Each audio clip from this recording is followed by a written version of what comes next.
आणि आम्ही सिक्युरिटी किंवा आमचे कर्मचारी यांना आम्ही सांगितलं होतं, तुम्ही रोज पहाटे येऊन जात जावा आणि ते पण येत होते.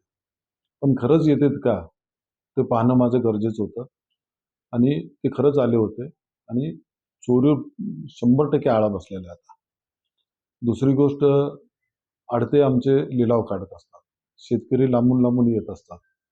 ती येत असताना ते कशा पद्धतीने लिलाव पद्धत करतात?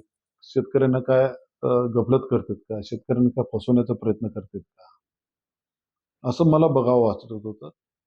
पण मी बघितलं, तर असं कुठलं दिसलेलं नाही. आपल्याला वाटतं की शेतकऱ्याच्या मालाला भाव मिळावा, शेतकऱ्याला चांगली वागणूक मिळावी. शेतकरी हा एका शेताचा मालक असतो. तो भाजीपाला मोटारसायकल आणतो, कशावर आणतो. म्हणतो का गरीब नाही. ते उपजीविकेचं त्यांचं साधन आहे. असं करत असताना त्याच्या मालाचं संरक्षण करणं, अडत्याला पण सांभाळणं, हे सगळं बाजार समितीचे सभापती म्हणून एक आमच्या संचालक मंडळाची एक जबाबदारी. एक जबाबदारीने आमच्यावर ही शेतकऱ्यांनी आम्हाला दिली, तर त्याचं चांगल्या पद्धतीनं आपण नियोजन करून शेतकऱ्या मालाला भाव मिळावा, शेतकऱ्याची चोरी रोखावी आणि सारखे-सारखे तेच ऐकण्यापेक्षा मी म्हणलं आपणच स्वतः जावं. त्यामुळं ह्या सगळ्या गोष्टी निदर्शनास आल्या. एक पाण्याचा थोडा प्रॉब्लेम आहे. काही वाहनाचा प्रॉब्लेम असतो.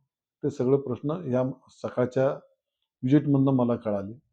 हेच त्याचे एकमेव कारण होते, की आपण गपचूप जाऊन भेटायला पाहिजे म्हणून मी जाऊन वेषांतर करून भेटलो आज.